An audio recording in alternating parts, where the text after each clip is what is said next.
Senhor esteja convosco. Está no meio de nós. Proclamação do Evangelho de Nosso Senhor Jesus Cristo segundo São João. Glória a vós, Senhor. Naquele tempo, ao ouvirem as palavras de Jesus, algumas pessoas da multidão diziam: "Este é verdadeiramente o profeta." Outros diziam: "Ele é o Messias." Mas alguns objetavam: "Porventura o Messias virá da Galileia? Não diz a Escritura que o Messias será da descendência de Davi e virá de Belém, povoado de onde era Davi?" Assim, houve divisão no meio do povo por causa de Jesus. Alguns queriam prendê-lo, mas ninguém pôs as mãos nele.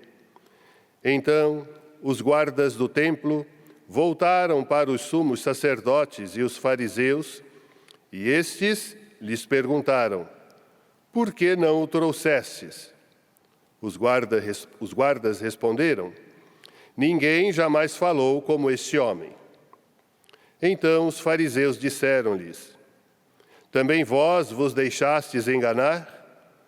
Por acaso alguns dos chefes ou dos fariseus acreditou nele? Mas esta gente que não conhece a lei é maldita."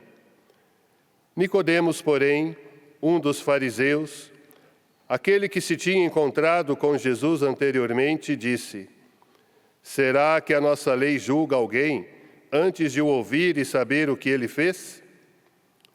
Eles responderam: Também tu és galileu?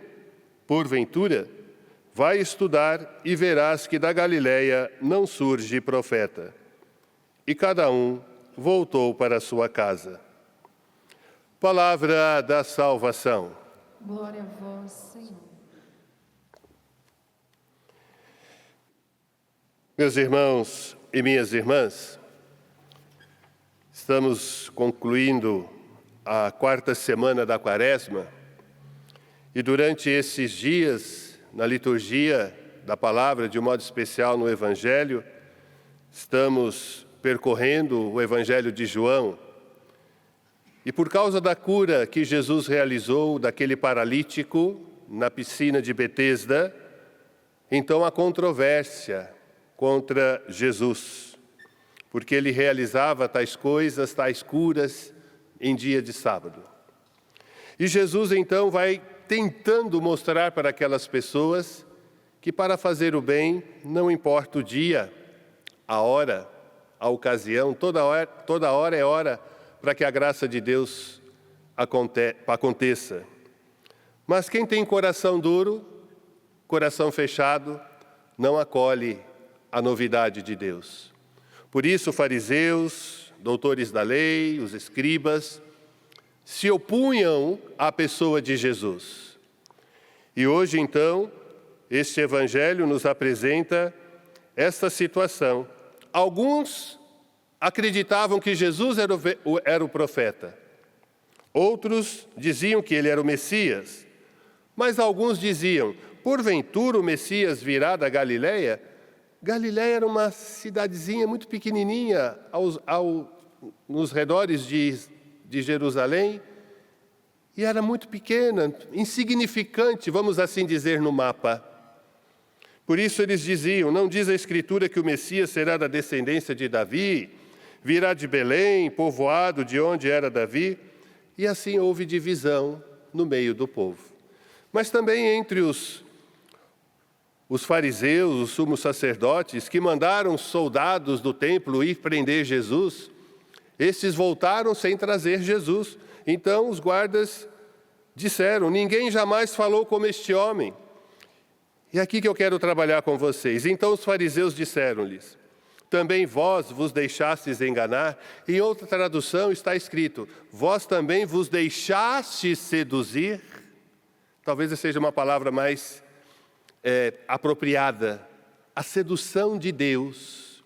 O profeta Jeremias diz: seduziste-me, Senhor, e eu me deixei seduzir. A palavra de Deus, quando nos seduz, nos muda, nos transforma, nos faz um homem novo, uma mulher nova. Então, se nós não nos deixarmos seduzir pelas palavras de Jesus, a nossa vida não se transforma, meu irmão, minha irmã. Então é preciso deixar que esta palavra penetre no mais íntimo do nosso ser e comece então essa transformação para uma vida nova. É como diz o salmista: se hoje ouvirdes a voz do Senhor, não fecheis, não endureçais o vosso coração. Quanto coração duro ainda, quanta mente fechada às propostas de Jesus. Muitas vezes, nossa, naquela época Jesus foi rejeitado, hoje também, viu, minha gente? Não pensem vocês que Jesus é adorado por toda a humanidade, não. Muitos viram as costas para Jesus, muitos não querem saber de Jesus, porque as palavras de Jesus são transformadoras e muitas vezes nós não queremos nos transformar. Nós preferimos ficar na nossa zona de conforto, no nosso mundinho, com as nossas ideias, com as nossas...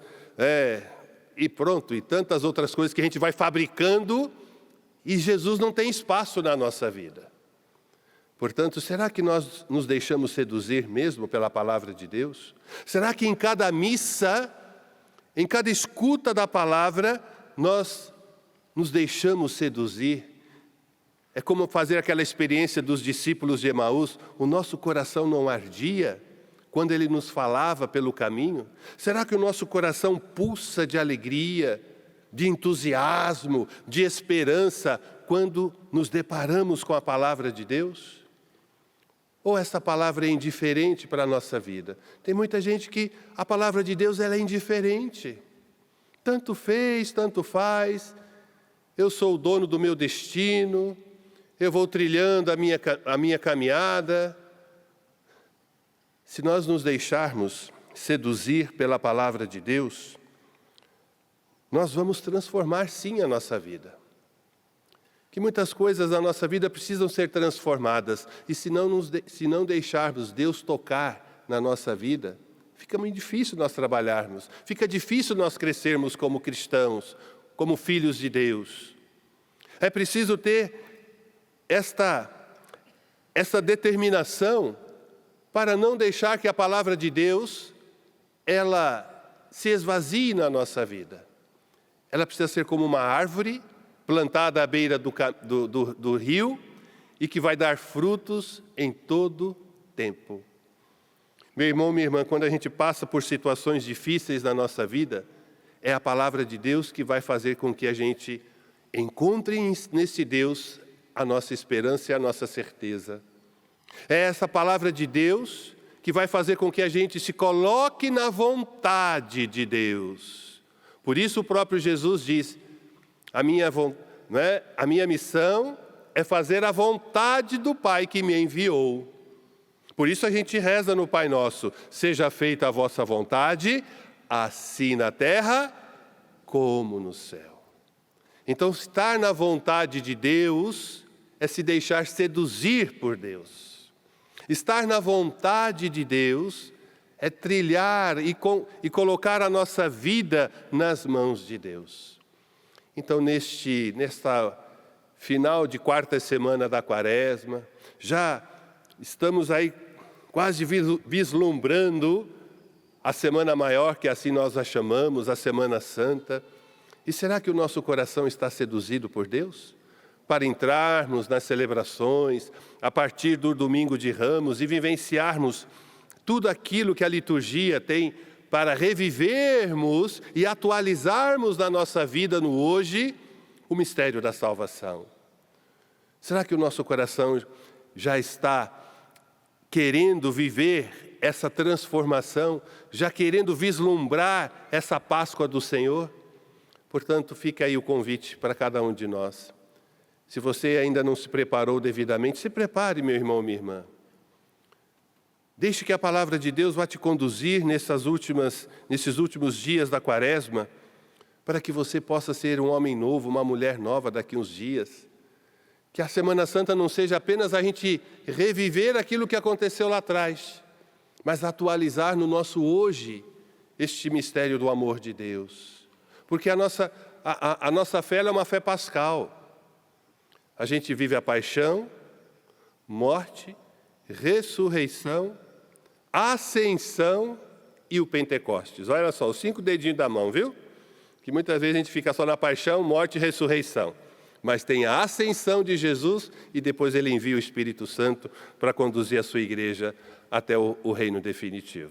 Então vamos pedir essa graça, que a gente não pare no tempo, no espaço, mas que deixemos que esta palavra de Deus nos transforme de dentro para fora. De dentro para fora. E se hoje escutarmos, como eu disse agora há pouco, se hoje ouvirdes a voz do Senhor, não endureçais o vosso coração. Não tenhamos o coração duro, fechado à palavra de Deus, mas tenhamos esse coração aberto, mente aberta, coração aberto, para que o Senhor possa nos transformar e sermos esses instrumentos do seu amor no meio da humanidade. Peçamos então essa graça e que o Senhor nos ajude neste propósito.